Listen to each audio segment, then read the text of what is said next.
All right, I want to show you guys these rail panels here that we're working on. They have some cable management on the underside, textured pad, and then we've got Picatinny on here. So we have these in a few different lengths. So this is just a prototype.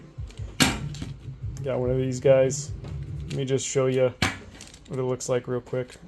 All right, got it installed here on the FPC with the hand stop.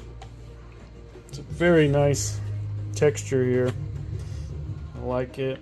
We can mount some stuff up there. We could move the light if you needed to. So if you prefer it on that side.